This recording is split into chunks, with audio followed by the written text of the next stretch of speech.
Okay, good morning everyone. I'd like to call this meeting to order. Welcome to our first public commission meeting since the pandemic, held here at the Niagara Park School of Horticulture on the grounds of the beautiful botanical gardens. Any declarations of conflict of interest? I see none. Approval agenda. Can I have a mover and seconder on the agenda? Moved by Commissioner Salsi and seconded by Commissioner Encina. Any comments on the agenda? All those in favor? And that's approved. So now the land acknowledgement. The Niagara Parks Commission wishes to acknowledge and honor the lands along the Niagara River corridor as the traditional territory of Indigenous peoples. In both spirit and partnership, we recognize and thank the Six Nations of the Haudenosaunee, the Mississaugas of the Credit First Nation, of the Anishinaabe, the Neutral Nation, and all who provided stewardship of these lands over millennia. Recognition of the contributions of the Indigenous peoples is consistent with our commitment to making the promises of truth and reconciliation real in our communities. We are grateful for the opportunity to live, work, and play here, and thank all those who have served and continue to serve as caretakers of this special place. So now I have my opening remarks, and I am sitting here for these, so that's correct. So when I was first appointed chair of the Niagara Parks Commission, Premier Ford and I discussed the importance of returning to public commission meetings. I'd like to thank those in attendance this morning. I don't see many at all, but at least the opportunity is here to show for this. And we look forward sharing more about the fantastic work being done right across the organization. To begin, I will share some housekeeping and protocol items. Darla, could you please read out the names of those present at the table this morning? Through the chair, Commissioner Natasha DiCienzo, Commissioner Spencer DeWolf, Commissioner Tom Encina, Commissioner Irwin Beans, Commissioner Dan Lacaprera, Commissioner Ted Salsi, Commissioner April Cotton via Zoom, Chief Operating Officer Marcelo Barroso, Chief Executive Officer David Dames, Chair Bob Gale. Regrets received from Vice Chair Coveney and Commissioner Wayne Redicott. Thanks, Darla. And April, can you hear us okay? Yes, sir, I can. Excellent, thank you. So thank you. Regarding the above approval of reports and materials from our, I'm sorry, I'll skip some sheets here.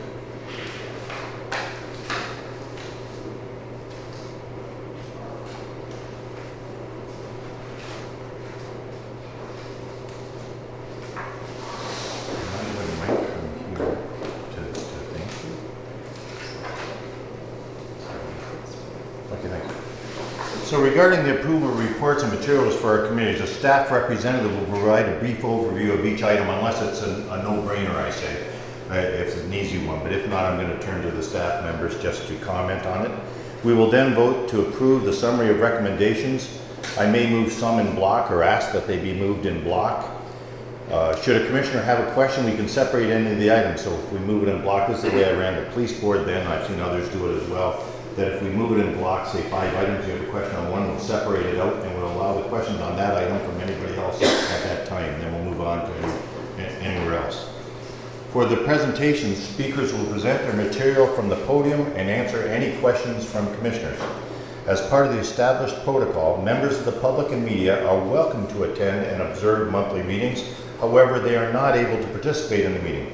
While we won't be taking questions during the proceedings, we welcome anyone who has a question to submit it through our guest service center by email to info@niagaraparks.com. So again, if you have a question, members of the public, send it by email to info@niagaraparks.com and you will get a response. Questions will be passed along to Darla, who will ensure a response is provided to the appropriate party. Should members of the public wish to speak at a meeting, you can submit a request to speak through a digital form available on our website. All requests must be received at least 10 days before the scheduled commission meeting. All of this information is also available on our website. In addition to in-person meetings, public sessions will also be recorded and made available on our website, along with the presentation files and relevant reports, and I advise it will be on the website tonight. Thank you. With this being the first public session in over 4 years, we appreciate everyone's patience and understanding should there be any delays or technical difficulties. These past few weeks have been an exceptionally busy time as we get into peak tourism season at Niagara Parks. Last week, Premier Ford announced changes to his cabinet, naming Stan Cho as the new Minister of Tourism, Culture and Gaming, which is our renamed ministry. Our previous Tourism Minister, Neil Lumsden, becomes Ontario's Minister of Sport.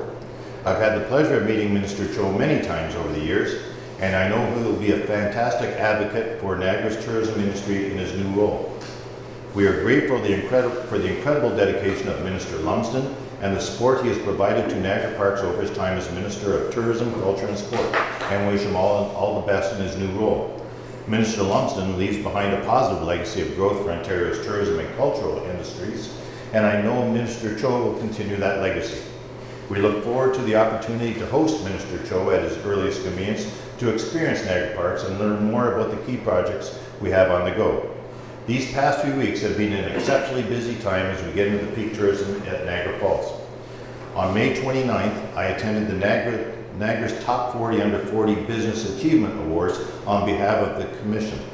And I was going to bury some staff here because I was just showing up just to sit at a table. Next thing I know that, I'm going to say the name, Chris Giles, who is the Senior Manager of Marketing and Communications, came to me and said, would I present an award? I also got centered out by a member, Diodati, who is here, but he spoke only nice things about me while I was there, and so I had to offer him $10 for his compliments, which he proceeded to give back to me. First mayor to give back money, I guess. Regardless, it was a good night. I presented the award to Jamie Giles on Chris's behalf because for the 40 Under 40, and I was up there for 40 awards. I guess I was the token person being there, and I didn't expect that. And I blame Katie and Chris and everybody for that, but it was a fun night. On May 30th, I attended the 2024 Ontario Volunteer Service Awards, recognizing 7 Niagara Parks volunteers with the Ontario Honours and Awards by the Secretariat of the Ministry of Citizenship and Multiculturalism. I was surprised every time they announced people there. They had been there for 40 years. One lady was there for 60 years. Volunteering throughout the Niagara region on different things. So I was proud of our volunteers for our organization as well. Most of them were Winter Festival Lights, I believe. On May 31st, I greeted Federal Minister of Tourism, Soraya Martinez Ferrada, at the illumination tower to change the lights on the falls. That was a spectacular place to be, and I'm going to invite commissioners anytime you go there. I know Mayor Diodati and others have been there before, but and Mayor Salsi, or former mayors, sorry guys, but they've been there. But for the rest of us, if I ever have an event I'm invited at, you're coming. You're all invited because it's a spectacular thing to show off to our citizens and that for the lighting, and it's Canada that lights up the American Falls. From an ego standpoint, being a Canadian, I like that. The following morning, CEO David Adames with Minister Martinez Ferrada, the tourism minister, and other local stakeholders met for a morning engagement at the Diner House in St. Catharines. That same day, we hosted a launch ceremony for a new Indigenous audio tour that has been curated and produced by Michelle Elise Burnett called Rekindling All Our Relations. Commissioner-elect Pereira was there with me. This was also the kickoff to June as National Indigenous History Month. After the ceremony, there were guided tours of the Glen, which included live music and storytelling. Dan and I, being older guys, we didn't do the whole tour, but we went down and came back up. So I'm proud that we tried, eh? We tried. Yeah. The Rekindling of Our Relations tour is now available for download through an app on your smartphone, or handheld audio devices are also available from the Niagara Glen Nature Center. I encourage everyone to check out this new self-guided hiking experience. It is the first of its kind in Canada. Also that weekend, we hosted a group from the Consulate General of Italy, including Italian Consul General Solioli, Minister Michael Tibolo, and former Hamilton Mayor Larry Diani. We lit up the falls in the colors of the Italian flag in honor of the National Day of Italy. Once they found out my mother was Italian, and they actually tested me on it, naming the city, naming everything about it, I was in with these people. So it was a good night.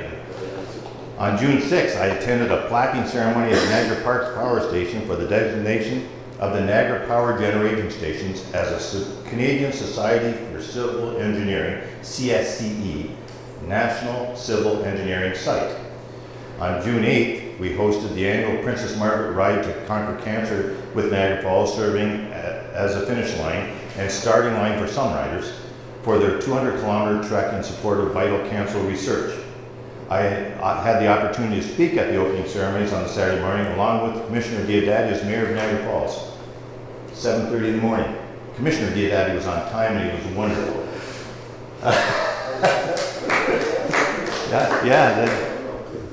I was amazed, and thank you, Jim, and he was great on his speech, and it was a great time for all, but we knew everybody there. And you know, my speeches are always about how beautiful the parks is, and I'm preaching to the choir here when I'm talking to these people. They know what it's like, so and Jim was elegant on his comments about what they're doing it for and that, so.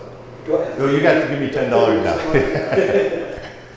So that evening, I attended and spoke at the dinner for the Niagara Shrine Club. We hosted their annual ceremonial parade at Niagara Parks earlier that day. There was Commissioner Diodati there as well. That one I'm not going to compliment them on because these were the typical Shriners with their fez hats, and they were there for party mode, although it was a great time in that, but there were some errors in the agendas of us not being remembered, and we got up there and talked. But you talked too long. I got the applause as soon as they said, I'm just going to be brief.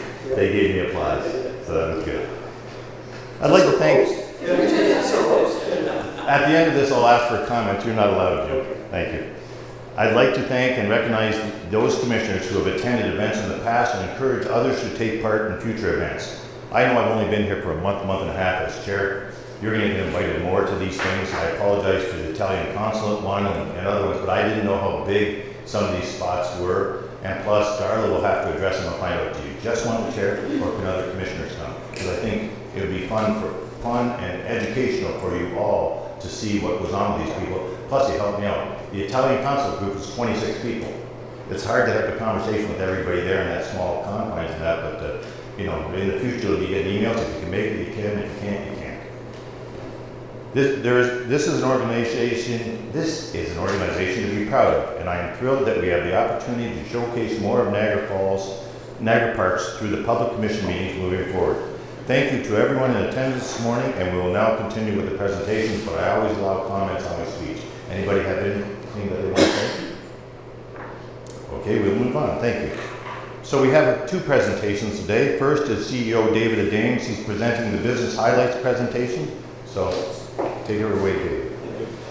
Thank you, Chair Dale, and just double check with Evan and Matthew. The microphone's working all right up here for the presentation. Wonderful. Thank you. Darla will tee up the PowerPoint presentation. So the public meetings provide a wonderful opportunity for Niagara Parks to share key business highlights. What you'll see through the chair with the first portion of this presentation is content that we have shared with the municipal councils more recently. So many of the slides that you'll see first are very familiar to all of you. So we'll go through I think everyone knows this about our mandate, vision, our governance, etc. So the Niagara Parks Act, directing everything, and of course we're back in 1885 and continue on. We're going to move through these slides fairly quickly. We're very pleased to share with this with the municipal councils as well, with Chair Gale and I. We're at Niagara on the Lake and Niagara Region, that we're back to full staffing in terms of back to 2019 staffing levels, about 1,800 head count, and the payroll will be over $60 million. So we're one of the larger employers in the Niagara Region as well. Next slide. In terms of being stewards of the Niagara Corridor, one of my favorite maps, of course, it depicts on the right-hand side all those front-facing, visitor-facing services that we offer the public and tourists. And of course, we always pause and talk about the School of Horticulture, and here we are in the lecture hall at the Town Gardens. And of course, the school was founded back in 1936. We have the largest number of students in the school right now. The Niagara Parks Police Service, founded in 1887, another important part of Niagara Parks, and again, the jurisdiction is the 56-kilometer Niagara Corridor. In terms of environmental stewardship, and then we talk about the balanced mandate that we have, so environmental and cultural stewardship on one side and tourism on the other. So now moving into the stewardship role on the environment side, we have a 10-year plan that guides all the work that we do, and the team is, and rightfully so, very proud of the work that we do in this space. Everything from work with species at risk to our urban forestry management program. We'll talk about some of the other projects that you're going to see on some of the slides in just a moment as well. Prescribed burns, that a number of those have already been undertaken in 2024.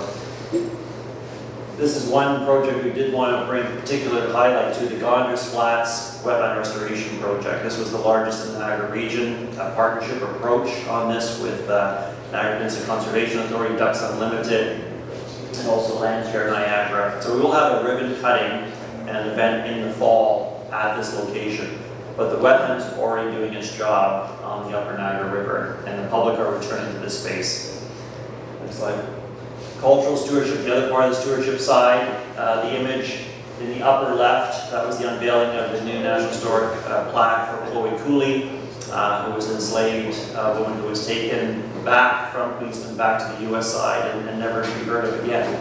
So that plaque will be installed at the top of the Queenston Hill. That's just one example of the historical plaques that we have along the corridor. And of course, we operate 4 museums, all of which are open this year. The tea room included at the Farland House. We have the Feed and Raids reenactment this weekend in the Old Fort area as well. And the media release went out yesterday afternoon with a number of activities happening at our heritage sites. In terms of, Chair Gale mentioned the launch on June 1st of Rekindling All of Our Relations, the new audio tour in the Niagara Glen. That's a very special tour to explore the Glen in a different way. And what was interesting, and I think Chair Gale may have alluded to this, when we were there on June 1st, the number of boulderers, the number of fishers who were going down into the Glen and hikers, etc. So this is another way to experience an area of natural scientific interest, the Niagara Glen. Next slide. The Niagara Parks Foundation, originally established in 2001, when it was in dormancy for a little while. We relaunched 2 years ago, birthday, April 2022. Of course, Debbie Whitehouse, whose picture is on the wall on the far right, is the chair of the foundation, providing great leadership to the foundation. We'll, of course, have an update from the group at a future commission meeting. The focus there is to look at, on the capital campaign side, a children's garden here at the Botanical Gardens. Tree planting, we've been a very successful Tuning for Trees program through our retail outlets and our online sales, Indigenous initiatives and supporting school programs, just as a few examples. Next slide. Our newest attraction at Niagara Parks, the Niagara Parks Power Station. All the commissioners are well aware of this project. Opened in July of 2021, so coming on the 3rd anniversary of Phase 1, the 2nd anniversary of Phase 2, the opening of the tunnel. It's now our second busiest attraction in the family of attractions at Niagara Parks, just beating up a little bit the Butterfly Conservatory, so those are neck and neck. Journey Run Falls is, of course, the busiest. But that is a profitable attraction. $8 million of revenue last year, about $7.2 million in admission revenues, and $800,000 in retail.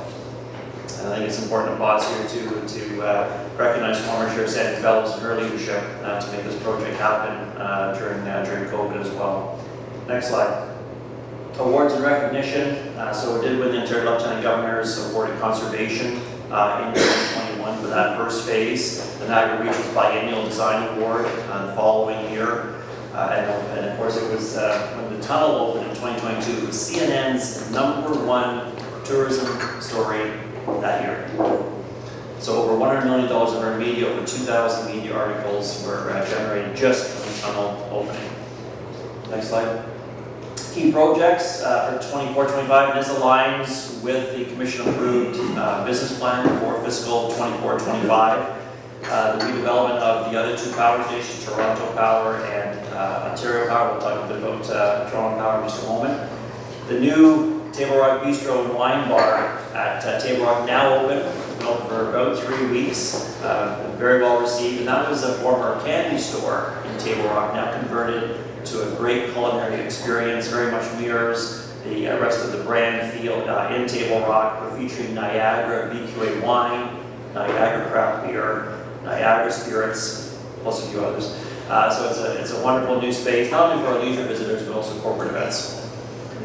We've also made some adjustments to the power station in terms of adding audio tours in French and English, more languages to follow, so for the self-guided tours of the power station. And then also the evening experience in terms of having the current show run on a loop and illuminating the tunnel. We've also added a Tesla coil, which is demonstrated on each hour. And I'm just going to pause here to see whether, Darlene, I'm sure we've got some members of the public who may have moved the hall in there. If we just double check that. Let's pause here momentarily, just in case we have some guests joining us. I'm not sure. It's okay, we're good. We're good. I just want to double check. Thank you, Darrell. So we'll move on to the next slide. So video of Toronto Power. Standing here in Queen Victoria Park across the street from Toronto Power, above the iconic Horseshoe Falls of the Upper Niagara River. Niagara Parks is very proud to announce the next steps in the redevelopment and reimagining of the historic Toronto Power Station. Toronto Power went into service in 1906, operated right through 1974. For almost 50 years, the site has been dormant. The architect for Toronto Power was E.J. Lennox, who designed some very important buildings in Ontario, including Old Toronto City Hall and Casa Loma. It was constructed in the Italian Renaissance style. Today, it's a National Historic Site. Niagara Parks is pleased to announce the result of the request for proposal stage. We've identified the successful proponent as Pearl Hospitality. We have 4 project goals. Number 1 is to see the full restoration of the power station. The second goal is to create a new visitor experience to bring new visitors to Niagara Parks, to Niagara, and to Ontario. The third goal is to see an economic return to Niagara Parks through a rent payment similar to our arrangement with Niagara City Cruises and Niagara Adventure Excursions. The fourth project goal is to see a broader economic impact from jobs created during construction to jobs created during the operation of the new visitor experience. The historic $200+ million investment by Pearl Hospitality will transform Toronto Power into a new world-class guest experience. Key features of the fully restored Toronto Power Station will include Niagara Falls' first and only 5-star boutique accommodation, a variety of culinary offerings, free public viewing areas both indoors and outdoors, including a rooftop observation deck, a museum dedicated to the architect of Toronto Power, E.J. Lennox, a public art gallery and theater, event space, and educational programming. Pearl Hospitality has a depth of experience from similar projects of heritage restoration across Ontario, including the Ancaster Mill, the Cambridge Mill, and the Elora Mill. They have assembled an Ontario-based team to carry out the work on this project, including MT planners and Plus VG architects. Similar to Niagara Parks redeveloping the Niagara Parks Power Station, the heritage considerations are first and foremost in this project. After ceasing operation in 1974, the power station has been deteriorating for a number of years. Through this call for proposals process, Niagara Parks is looking to the private sector to not only reimagine and restore the power station, but also to bring their private sector investment. Pearl Hospitality will be investing an historic $200+ million into the project. We will be undertaking heritage reviews, archaeology, and consultation, leading to the groundbreaking in 2024 and the eventual opening of the brand new guest experience in 2027.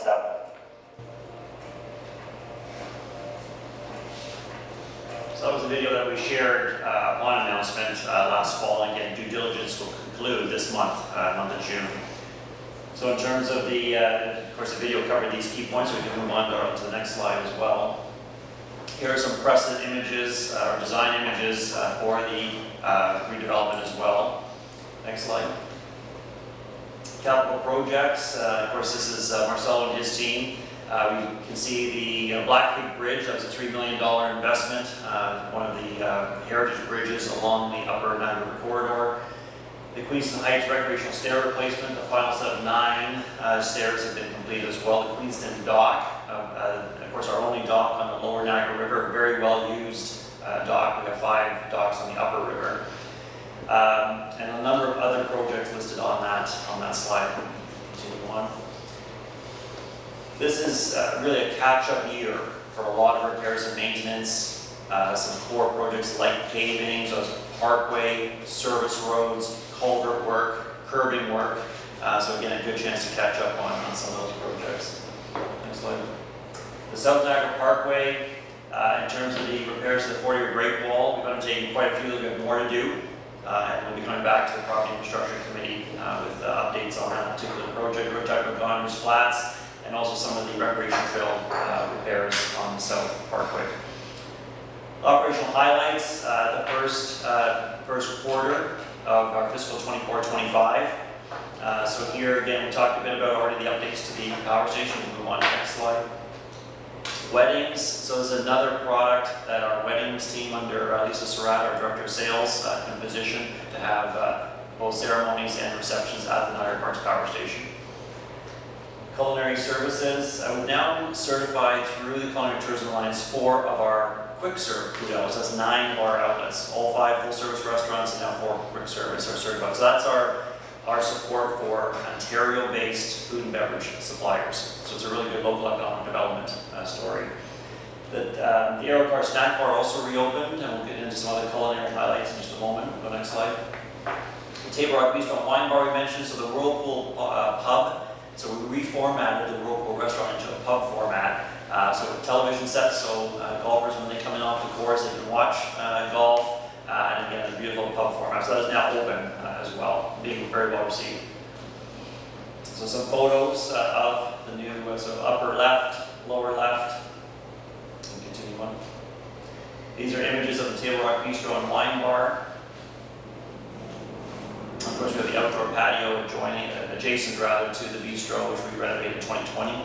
So, golf operations, just a couple of comments here. I think, again, the last bullet point, a very successful Women's Golf Day on May 29th, part of our Grow the Game initiatives that we always undertake. The bio blitz that happened at Whirlpool to identify species on that golf course. It's helping with our Audubon certification there. Next slide.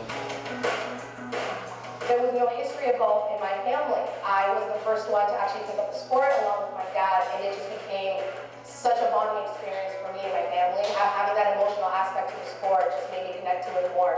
So as I grew up, I just started getting better and better, and I just knew this is what I wanted to do. A sport like golf can help me and my family get closer. I would love to inspire young kids and families to do the same. Hi, my name is Michelle Ruiz. I'm 28 years old, and this is my first year teaching at the Legends Academy. Here at Legends, we're going to be offering junior programs and ladies programs.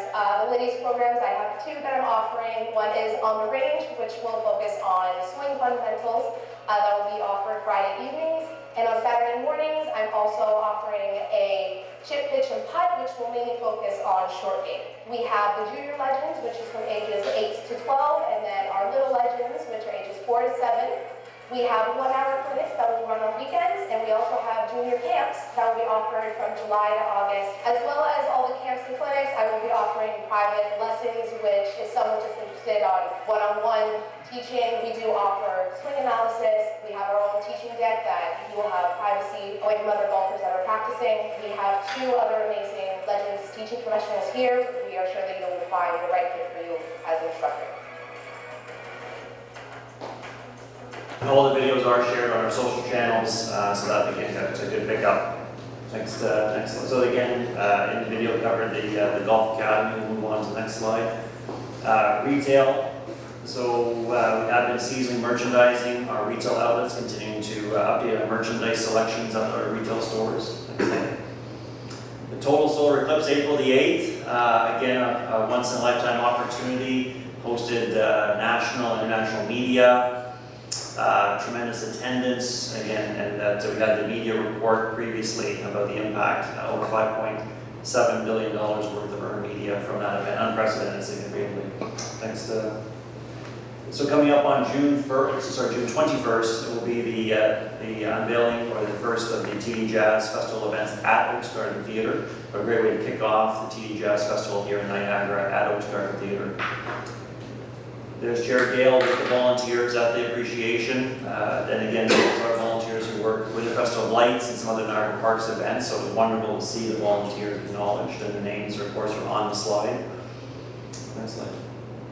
In terms of servicing our guests who come with electric vehicles, we've been updating our technology and infrastructure across the corridor. Those are the locations and the type of chargers that we have at those sites. Upcoming, we finished the tender for the Queenston Heights tennis and pickleball courts. Tenders came back very favorable, so construction will start in the fall. Courts will cure over the winter, and final painting and prep will happen in the spring. So the tennis and pickleball courts will be ready for spring of 2025. The annual Hydrangea Show went on from May 4th to May 26th. A spectacular show this year. The horticulture team did a really good job getting very vibrant colors with the hydrangeas at the Fall Show House. Again, we talked about rekindling all of our relations on June 1st, and again, that audio tour is available for download, and also we have some rentable audio pieces at the Nature Center at the Glen. Prescribed burn programs, there are some visuals. I think we have a video coming up, so the next slide will show the video of prescribed burns. We want to mitigate the risk of an actual wildfire happening. Hi, I'm Victoria. I'm an environmental planner here at Niagara Parks, but today I'm a burn boss. We use burning to manage our invasive species as well as increase our biodiversity on the site. Burning allows the nutrients that is locked up in the biomass to be readily produced. There's a lot of pre-planning that goes involved with the burn here. Dan and myself have to do communication with the fire departments. We have a whole month to be able to burn, but we pick the days depending on the weather. So right now we have the perfect southwest winds to be able to pull this away from the building and not impact. So we typically have it on a 3 to 5 year schedule. This site has been burned for the past 3 years. It's more of a management tactic here. We like to keep the biomass low coming into the season for any fire hazards since it is close to our butterfly conservatory here. So I know this looks kind of scary right now and it's all black, but within 1 to 2 weeks, this is going to be green again, and by the end of the summer, we're going to end up with 6-foot tall grasses. So we're just completing ignition here at the Legacy Garden. It looks like it's been a pretty good burn so far. We have about 95% coverage of blackened area, which is an amazing burn for us. So pretty excited about this one. And for commissioners who are interested in seeing the impact of prescribed burns, check out the Chippewa grassland habitat right now. It looks spectacular, and we've had prescribed burns there in the past. And of course, we have the Chippewa battle reenactment commemoration on July the 5th on the site as well. So partnerships with Brock, we had with Vice Chair Coveney, the signing of the MOU at Queenston Heights just a few short weeks ago. A very important relationship with Brock University, emphasized by that MOU. We've also got an MOU with Vineland Research Center. They're doing important soil analysis work for us as part of our forest management program. And of course, we have different soil types across the 56-kilometer corridor. So when we plant trees, and those net 5,000 trees that we plant per year, we want to make sure they're going to succeed. So that soil analysis is very important. Next slide. The School of Horticulture mentorship program. So again, we spoke about the fact we've got the largest number of students in the programs, and third-year students go through the mentorship and do the capstone project. So that is actually taking place right now. Next slide. The Dufferin Islands Visitor Experience and Ecological Enhancement Initiative supported by TD. Of course, Vice Chair Coveney was very helpful in getting the grant secured, a 3-year program that we're doing restoration work at Dufferin Islands. Next slide. I think with that, through the chair, we'll look for any questions about the operational highlights from Q1.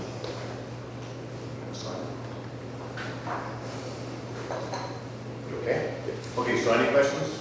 Commissioner Dudek. So I have a few questions. My one question is regarding Toronto Power. Are we doing, or have we, I'm assuming we've already done chronicling of photographs of what it looks like today for historical purposes? Through the chair, yes, we've captured, I don't know whether Marcel, you want to speak to that one a little bit in terms of what we captured, also the 3D renderings. So through the chair, we've done a LiDAR scan, the same thing we did for the previous.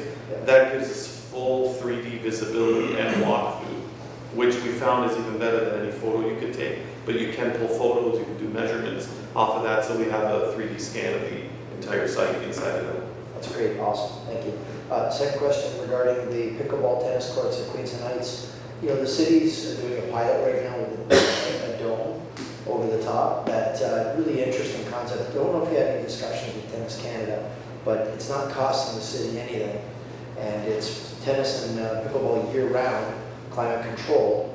And in the summer, it's free public use except for program use and climate controlled again. So super hot days, you know, people can play, and it keeps it's quieter, and you can use it 7 days a week. So it's really interesting concept. Didn't know if there's been any thought or discussion toward that through the chair. Through the chair, early on, we did have some conversation with the commission about whether we look at year-round use, the dome, etc. The couple challenges that we have. One is the footprint that we're working with. So a dome would take a bigger footprint, and we have a very sensitive site with potential archaeology implications if we look at a dome. So we expect it without the dome, but we certainly provide a bit more information about the pros and cons about the dome as well. And also we all thought about competition with those who operate domes in the winter as well. Okay, yeah, but just a thought, because, we're not charging for public use for the courts for the state. We're doing it this summer as a pilot, just throwing it out there, because the price is right. And the last question I had was regarding the weddings. So, how does it work? Or do we know that we're still creating a program? Is there going to be like a package that includes your photos and the dinner? Or I'm just kind of curious to know what the concept is generally. Sure, so through the chair, we can bring back information on all of our wedding packages. Most of the weddings go to Legends, Queenston Heights. We have some weddings at Queen Victoria Place, occasionally at Table Rock and at Whirlpool. Of course, we have ceremony sites in a number of locations across the corridor. We use the Queenston Chapel for ceremonies as well. So we can bring back through Lisa Serrata all of our wedding packages. That does include photography, florals, food and beverage, ceremony locations. Just on that, I know the city, we started doing weddings, and we're doing like 600 weddings now. It's crazy. I mean, we don't do the we just do the ceremony, the civil ceremony, but it's unbelievable. We're at City Hall. Yeah. It's a quintessential place, right, to go to the steps of City Hall to get married, but it's become such a huge, popular thing. It brings people in from all over. So every day there's been several weddings. In fact, out front we're looking to build a gazebo to help for inclement weather. Our only concern, we don't have any people sleeping there overnight. But interesting concept. And my last question to you, Chair, is Queenston Heights Restaurant and/or the restaurants. I love what you're doing with the restaurants. I love the redesign. It's beautiful and whatnot. But my own question is, do we do any buffets anywhere? And B, now that the casino got out of it, it's the number one complaint I hear about the casino. The buffet is gone. So many people love like a Mandarin kind of buffet. So the question is there any buffets anywhere, any plans or no? And also Queenston Heights, are we doing anything there? Is that part of what we're thinking of doing? It's one of those hidden gems I find. That view is just spectacular. So I hate to think we think alike, but David and I talked about the same things yesterday or the day before. So please, David. So through the chair, I'll start with Queenston Heights. So today we offer Sunday brunch, every Sunday. Queenston Heights open for brunch. And Sunday brunch on what day? On Sunday. Sunday. Here's Sunday brunch. And you got that one. And book functions. So we have a lot of weddings on Fridays and Saturday nights, sometimes later on Sunday as well for weddings, but other corporate functions can get booked. So we're going to look to, we're making money once again in Queenston Heights. So we want to make sure we look at how we could maybe add some other, whether it be lunch with the pub again, or start an outdoor patio. We want to make sure that we remain profitable at that location. The second question. Buffets? No buffets, yeah, sorry about that. Yeah. So we have buffets on special occasions. So Mother's Day brunches, and we have a Father's Day brunch at our locations, typically they're buffet format. But on an ongoing basis, no. Now, for weddings, they can book a buffet as part of the package. Golf tournaments have a buffet option. So it's probably about 50-50 between plated service and buffets for those functions. But on an ongoing basis, like our travel trade is plated service. Thank you. So I've had talks about that, and we talked about the jewel of Queenston Heights.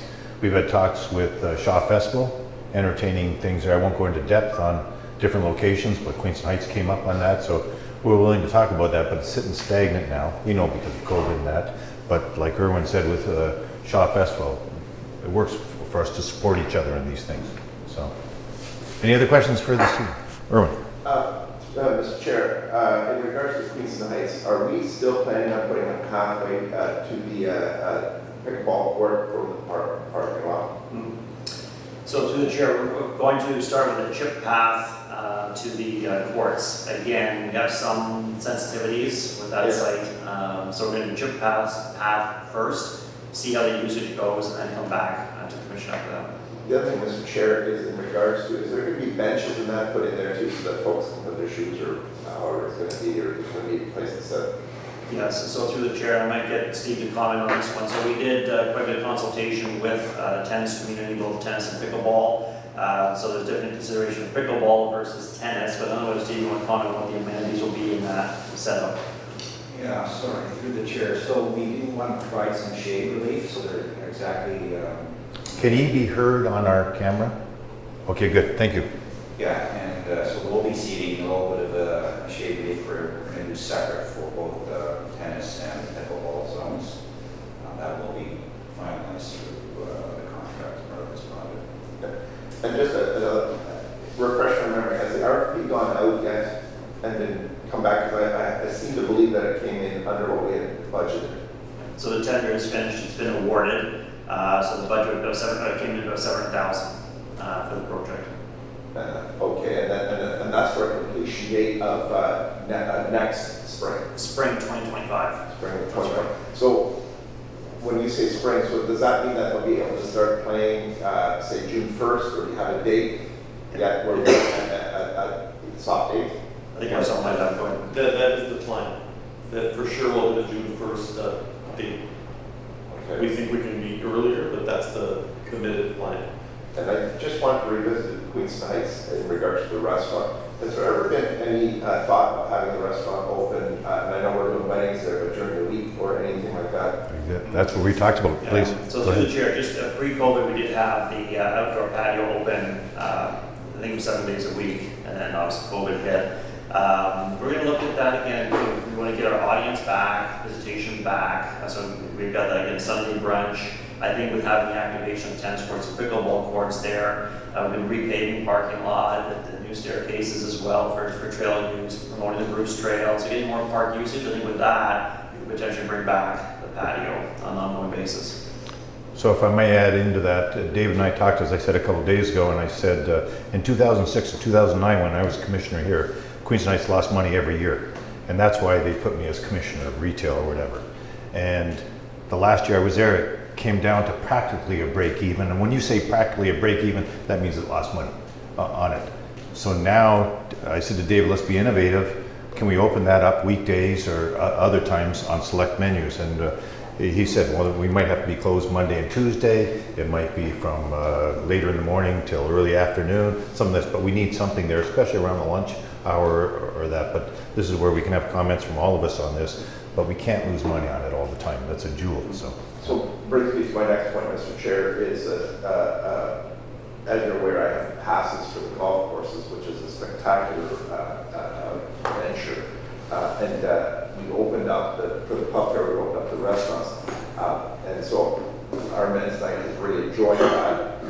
How are we finding that for usage? Is that coming into being profitable? So through the chair, so we reopened the pub, I believe it was the May long weekend or the Memorial Day weekend, so right around there. So it's been a few weeks, so far so good, touch wood that it's pacing at least breaking or a bit better. But we'll bring the analysis back as we get another few weeks under our belt. But it's been well received, to the commissioner's point about regular golfers, whether it's the golf leagues or all access pass holders. They're very appreciative of having that pub reopen, and it's a spectacular view from that pub. But we'll bring back the analysis on the financials. Yeah, and Commissioner Lacapura went with David to the opening of the pub. Thanks for doing that, Dan. Yes. And my last question is, you had mentioned that the stairs, which are perfect, and are we anywhere in the budget for the pathways, right now the path along with the parkway is terrific, but it's starting in certain places to see its wear. What's in our maintenance for getting those fixed? Yeah. So for maintenance. So through the chair, I'm going to ask Marcelo Grosso to comment on the recreation trail. Yeah, so through the chair, there is a schedule, and I do have a breakdown. I could bring that back at a future meeting if you'd like, so you can see the details.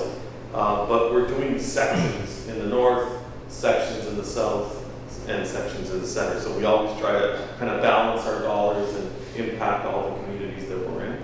So I can't tell you that we're doing the entire trail. We're doing a section. No, I realize it's And I can bring back some information for you. Thank you.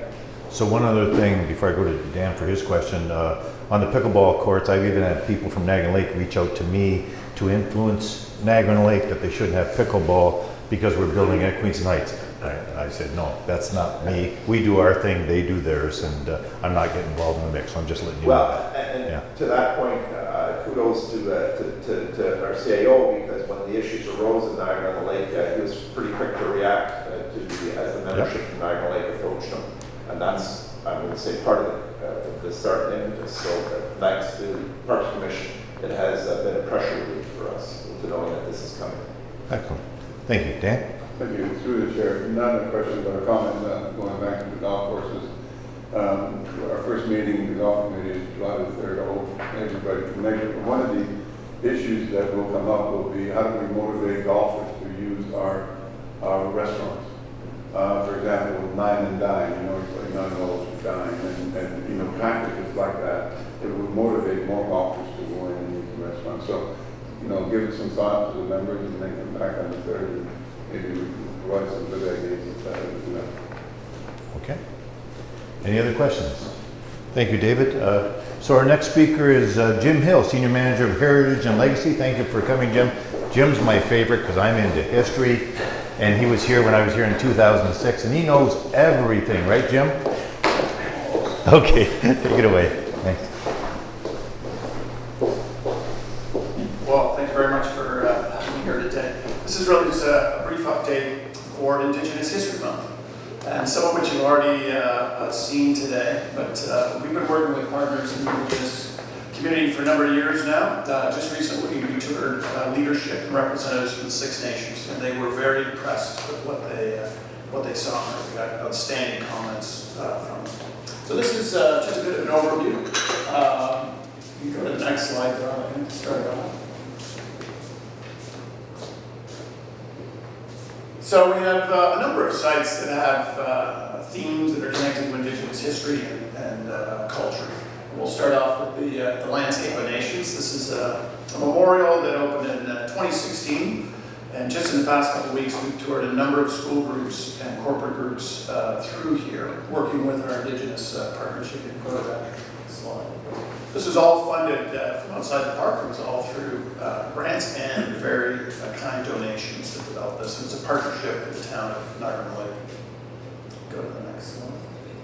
And now you'll find in almost all of our attractions and historic sites something that is connected to Indigenous history, usually at the start of your experience. If you go through the power station, you can't have a hydroelectric plant without water. So we talk a bit about the importance of water to 600 generations of people who have lived along our river. There have been people here longer than there's been a Niagara Falls. So we highlight that at the power station. Next slide.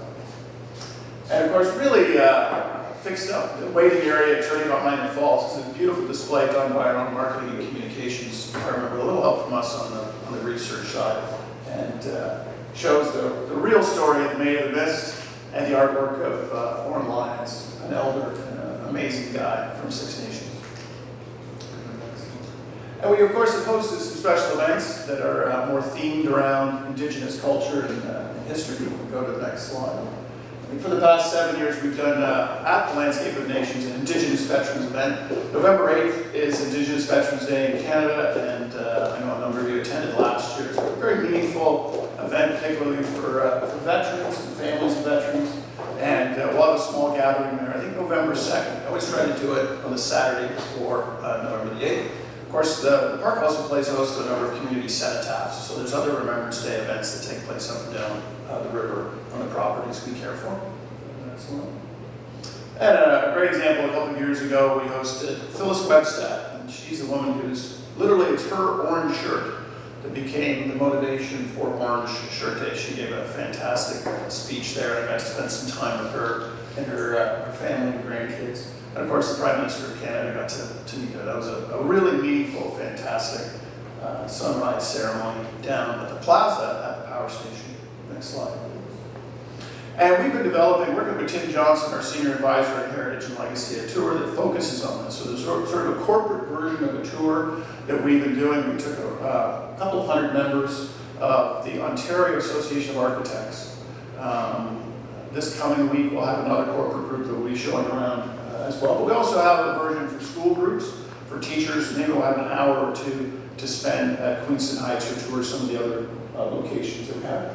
You've already heard all about the kindling of our relations, all of our relations, and some of you were there for that opening, for the audio tour at the Glen. So that'll add a whole different element for people visiting the Glen. And you've also heard about the Power of Music on June 21st. This will have an Indigenous element because the two main acts will be the Blackburn Brothers and then Sean Stanley's quartet. Sean Stanley is an Indigenous performer. So we're also trying to show contemporary, not just the past, but also contemporary Indigenous culture in Canada. And the other thing throughout the park, sort of self-guided experiences for visitors. So we have a trail for the pollinator route, a number of locations up and down the whole length of the river from Fort Erie to Niagara Lake. These panels sort of highlight sort of place-based learning. You're at a place that's incredibly important. It's been important people for thousands of years. So some of our panels that have gone up in the core park and other parts of the park have that theme. We even commemorated the meeting between Phyllis Webstad and the Prime Minister with an interpretive panel at the plaza in front of the power station. And I think that sums it up. If there's any questions or comments. Okay, thanks, Jim. Questions? Commissioner Didac? Oh, it was Tom, I'm sorry. Commissioner Encina. With regard to your programming and your tours, how have you developed anything towards Old Fort Erie, Indigenous culture around the Old Fort and around the surrounding areas? All right. We've been working closely with the Friendship Center there in Fort Erie, even recruiting staff there. Our manager for many years there was Travis Hill, who's Tuscarora. So we probably started there actually in many ways years ago, recruiting and hiring Indigenous staff so they could tell their perspective on it. So in the displays, both in the Old Fort itself and in the Visitor Center, there's Indigenous themed displays. And we're looking at doing some improvements there, particularly telling an even older story, the older fort that was there from 1764. So that will talk more to the very, very early settlement. And of course, you're well aware of all the amazing archaeology that's been done that gives us some of this evidence of people living here for thousands and thousands of years. And through your chair, if I can continue, one of the things that I look at, down in the States, they have a couple of places where First Peoples were actually in an area. They had an excavation site going on. And they had different things that incorporated Indigenous peoples and first settlers in the area. So I look at something like that, and I look at the area that we're in, and what a great way to display it, especially right at the river itself. So I'm just wondering, you talked about tours through those different tours and things like that. Is there a way to incorporate a walking tour around the facility and even go into those where they did the archaeological digs and say, hey, this is what was here, or like maybe making a footprint of it and say, this is what was here, this is what we found. Just something to think about. Sure. Through the chair, we're certainly, as we work on that project for the old original fort from 1764, and I know we've been doing some advisory work on a parkette that will be nearby that will be Indigenous theme as well. So we've been helping out in an advisory role for that town group as well. Thank you. Commissioner Leclerc. Thank you, Mr. Chair. I think it's wonderful that we acknowledge the history of this area, and the way that we do it is exceptional, I think, and what we offer is exceptional. This morning I was watching the news on CP24, and it was either a PSA or a commercial about Niagara Parks, and it was wonderful to see. It makes me proud that it was there. What are we doing to market these things? How do we tell people that we have these tours available? Well, through the chair and working with our marketing and communications department, we've been able to get that message out there, I think. We need to keep pushing that message. There's a page on our site, too, that visitors can travel the whole length of the parkway. We highlight all of the locations that have an Indigenous theme up and down the entire route. So that's sort of the self-guided portion of it. But I think as we've developed this, we're starting to see more and more popularity. We've seen that just in the past couple of weeks where we're hosting more and more school groups and corporate groups. So we're getting better at getting that message out. Just as a follow-up, I know that we have the information available to us, but we're basically saying, well, people just go and look, and then, you'll get the information. You have to motivate people to go and look to get the information. So I think we need to start with that, is to get a little bit more aggressive, perhaps, in ensuring that the information is there for you, and here's what you need to do to get it. And I don't know if we do enough of that. We might, I don't know, but I'm asking. And if we don't, we should. Through the chair, we'll get a little more aggressive then on telling these. And I think our sales department has done a great job coordinating some of the tours we've done just the past couple of weeks. So. Thank you. Any other? Commissioner Salsi. Sure, thank you, Mr. Chair. In respect of Commissioner Ferrer's comments, we may want to reflect on the media partners that we have and the arrangements that we have in terms of exposure and advertising and what we do. So is there a chance we can get just a quick comment from marketing with respect to that? From who? From Katie? Sure. Just repeating your question. Yeah, just talking about our involvement with the media and how we have media relationships and what we do in terms of our advertising, what we get in exchange. The commercials we're running are excellent to see. They're all in-house, I think, produced. Could you give us some background as to our relationship with the media and how that reciprocates back and forth? Yes, absolutely. So through the chair, I'll just give some examples because we're kind of in our peak season right now working with our media partners. So we just did a buy with CP24 and CTV. So that was what Commissioner Marco was seeing through our commercials. So the focus of this year with our media buys was highlighting TV updates at our power station as well as the bistro. But we're always looking for new things to highlight, and certainly the media is always pushing back at us for new things to highlight as well. In terms of some of our kind of print sponsored pieces, we did a really nice piece with the Globe and Mail and the Toronto Star on rekindling our relations. So that was a really good example of that. But certainly, something that we want to look into more. Now we have a tour like rekindling all our relations. It's a really good opportunity to market that. In the past, the tours were kind of on that corporate focus and not as kind of guest facing. But now that we have that experience, it's a really good thing to promote. So. And Mr. Chair, one further question. What type of budget are we talking about annually now with regard to the marketing? Approximately. Okay. So through the year, our entire marketing budget of $3.5 million, that includes our staff costs as well. So we could take that back into the media buy. It's probably around the $2 million mark.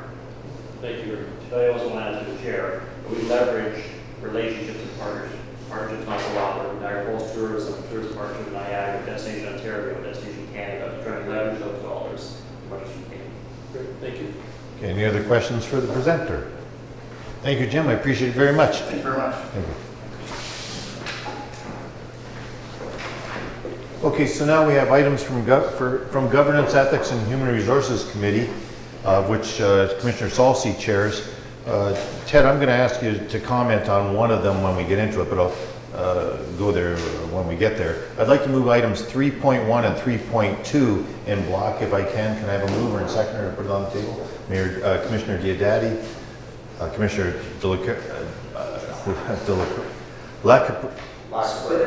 Lacaprera. Sorry, I'm new to here. Yeah. Thank you. Laura Pingway, would you like to comment on this, or do I just run with it the way it is on these two? Thank you through the chair. If there's any questions about the directive is established by the province, and all employees, appointees, and contractors are obligated to follow the directive as established. Anybody have any questions on this item? All those in favor? That's carried. Okay, item 3.3, the red light and automated speed enforcement procedure. Mover and seconder, please. Commissioner Encina, Commissioner DeWolf. Ted, I'm just going to ask you to comment on the conversation about funerals and that for the public to know about it, if you don't mind. Thank you, Mr. Chair. Yes, at our committee, we did discuss the issues of red light and automated speed issues. The question came up as to what happens in a couple of instances. When there's a funeral procession, as you know, it's a custom that many of the cars that are going to the cemetery from the church or whatever travel in procession. In particular, there are now locations, I know in Hamilton on York Boulevard, where there are actually red light cameras. And the question came up as to what happens when you're in the middle of a procession and you hit a red light. Understanding technically the comment was made that the Highway Traffic Act you have to adhere to all the time. So essentially, I guess you would be expected to stop. And I know the conviction rate is like 99.9% when you're getting to a red light issue before court, and so it's all there, automated, taking its place. So having said that, we were wondering if any case of a Niagara Parks Commission employee, if they did go through a red light and they were ticketed, what happens? And the report indicated that the commission would pay the fine and deduct it from the employee's income. From that perspective, if there was an appeal to be launched, I guess that was the discussion that came forward. If there was an appeal to be launched, could the employee launch an appeal and then proceed on? But I think the word we understood and got was that the commission would pay. And I'm not sure if we've had a situation yet where an employee had come into an infraction, whether they decided to appeal that decision. But regardless, I think the fine is paid within the reasonable time. And that was about the gist of the discussion. And I'm open to any further questions. Thank you very much. The nearest red light camera to us is Stanley and Dunn, which isn't on our property, but our vehicles could be going through it. Commissioner Lecapreur, your Thank you. From my previous experience, whatever the charge is, let's use the red light camera instance, everyone's innocent until proven guilty. So I don't agree that we pay the fine and then appeal it if we, once you pay the fine, you've actually accepted the guilty. There's a lot of case law that said there's a lot of criteria that needs to be met in order for someone to be found guilty. And I think that if I were driving a vehicle, an Niagara Parks vehicle, and I was charged with that, I would go to court. And then proceed from there. If found guilty after a trial, then fine. Then the process that we have, we pay the fine and then we deduct it from the employee's check. That's okay too. I wouldn't readily accept the responsibility of paying the fine without at least going to trial. Okay, any other comments or questions on this item? All those in favor? That's carried. Service animals, item 3.4. Mover and seconder, please. Commissioner Salsi, Commissioner Weens. Any comments or questions on this item? All those in favor? Carried. Working for Workers 5 Act, 2024, item 3.5. Mover and seconder for this one, please. Commissioner Weens, Commissioner Encina. Any comments on this? Do we need this explained at all? Okay, then any comments on this? All those in favor? Carried. Item 3.6, the Niagara Parks Police Service Quarterly Report. Mover and seconder. Commissioner, is that okay? You okay to move this? Sure. Okay, Commissioner DeCenzo, Commissioner DeWolf. Any comments on this? All those in favor? Carried. Now we go to the items for Finance and Audit Committee, of which Natasha DiCienzo is the chair of. There's only one item that we have here in public, and that's the Special Olympics Ontario report for the Niagara Golf Program. I would like that explained, if you don't mind. Can I move and second or put it on the floor? Commissioner Lecapreur, Commissioner Encina. David, would you mind explaining this one? Yes, so through the chair, there are two recommendations that are before the commission for approval. This is supporting our early game initiative. Niagara Parks has supported Special Olympic athletes playing their Legends course, the Chippewa course, the par 3 9-hole course. So this is to waive the fees for up to 28 Special Olympic athletes to practice and play at Legends. And number 2 is waive fees for Team Canada Special Olympians to also play there. So this is a volunteer-driven program. The athletes come out and play during their non-peak time. So it's a value-in-kind way to support this program. Again, tracked over the last number of years we have supported this program. It's a good news story. Other communities also have similar support mechanisms in place for Special Olympians. And again, on waiving fees, those requests do come to the Commission for review and approval. Any questions on this? Commissioner Weens. Mr. Chair, did they get the use of our pros there too? Because we saw that we have pros there that are teaching. So is there some relationship between that and those two agencies? Through the chair, there is, and so they often volunteer their time, but there's also a group of volunteers who work with the Special Olympic athletes. And how long has this been going on? Because I recall we did this last year too. So through the chair, I believe the first year was 2016. So there's 2, 4, 6. This will be the 8th year of supporting the program. And that is a good news story. So Yes. thank you for doing that. Yes. Commissioner Encina. Thank you, Chair. And just to dovetail on your last comment, are we making, are we doing communication about this? It is a good news story. It should be on the front page of stuff, saying, look, this is what's happening. Just, are we doing that again? Through the chair, yes, and we'll continue to promote the program. So our marketing team is here as well, and I'm sure we'll see a video coming out on social channels on this one. But also, when the athletes go on to compete in tournaments, there's also that human connection to tell that part of the story as well. So I'll make sure that gets on. Thank you. Thank you, Chair. Any other questions? All those in favor? Carried, thank you. Next is the summary of decisions, May 16th commission meeting. A mover and seconder on that, please. Commissioner Weens, Commissioner Diodati, any questions on that? All those in favor? Carried. Other business, anybody have any items for that? Commissioner DeCienzo. I guess for future public meetings, maybe some sort of, I don't know if this was circulated, that this was a public meeting after about 4 years. If anybody was looking for it, they might stop looking for it. So I guess just maybe a circulation, something simple, even like LinkedIn could get picked up. I know we could big. That might be most appropriate for something like this. So Katie, are you the one I should turn to comment on that? Because we tried to get it out there. We had it on our web. Some papers didn't carry it unless you found it, because I know the Niagara Dailies, if that's still, I didn't read it in there. So we tried our best to get out there. Please comment if you don't mind. So through the chair, we have updated everything on our website related to the public meetings. Once we had the agenda finalized, it was posted out on Twitter, and we're kind of still figuring out, where exactly is the right platform to make that information available. Kind of, something that conversations we have like is, our front-facing kind of consumer channel is the right audience, but we can, work out all those details, because certainly it's something that we want to advertise more. And now that we have schedule finalized and some of the kind of protocol details, we can certainly do the next video release that lays out the upcoming schedule and some of those kind of details about how the agenda will be posted, all those little things that we kind of had to iron out with this first meeting. So, but certainly included in our stakeholder newsletters, CEO newsletters. So, Thanks. Sure. You done, Natasha? Okay. Commissioner Nsin. Through you, Chair, just to add to that, I take it that this is on our Niagara Parks Commission website, okay, and it has the links to go to a live meeting or to a recorded one. Yes. I do.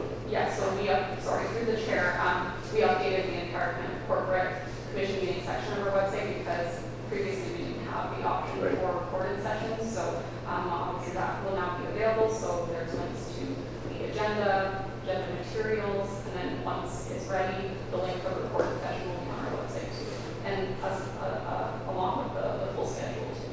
So, yeah. Thank you. So Tom, we are not live right now, Yes. It's going to be put on after 5 o'clock tonight, give or take. Yeah. Okay? Any other questions from Commissioner Weens? I just wanted to comment on, and I guess more of a thank you for Chair Gale and the CIO Daves who were at the Niagara Lake Town Council. And I think the communication that came through was spectacular. And I'll say, many times our residents forget that this is a self-funded agency that's providing all this. We're driving on the parkway, we're using the parks, and we're doing all these things that are fabulous. And many times people still think, well, my tax dollars program is great, which is quite the opposite. It's funded, and if it wasn't for the tourism and the strategies that have come forward, and that came across loud and clear to our council. So thanks for coming, and that line of communication has been very good. Thank you. So that kind of segues in, any other comments? That kind of segues into what I was going to say in other business, but I'll say it now based on what you just said. One of the great things about having a public meeting and having it on video later is to show people things we do. Everybody thinks of Table Rock, thinks of that area there, that's Moneymaker and stuff like this. But then you go to the Lower Seacourt, Homestead, Queenston Heights, places like this that anybody in the business world can understand that you're not making a lot of money there, but we should do that. It's the right thing to do. And that's what those places pay for on a lot of things that we should keep going. The Niagara Glen, how do you ever make money there? But it's a beautiful place for people to go to enjoy that's free. So thank you, Erwin, for bringing that up, because these presentations show what we're doing, the right things through Jim Hill and through David on what we do. And if that message is the only message that comes out, then people should understand this is no burden to the taxpayer. It's mostly tourists that pay for this on it, and we're self-funded on this. So We're a benefit to the area here. We work great with the city of Niagara Falls, the town of Niagara Lake, and the city, town of Fort Erie. So, it's all good news on that. Any other business? Okay, that's it for this meeting. The date of the next meeting is Thursday, July 11th at 9 a.m. at the Niagara Park School of Horticulture here. Like I said, all the commission meetings will be here. The committee meetings will be at Oak Hall. Can I have a mover to move this? No, I guess, do I need a mover to close the meetings here? Okay, can I have a mover to move into closed session, please? Commissioner DeWolf, Commissioner Diodati. Thank you very much to the public for watching this, and we'll move on now. All those in favor of that motion? Thank you. Okay.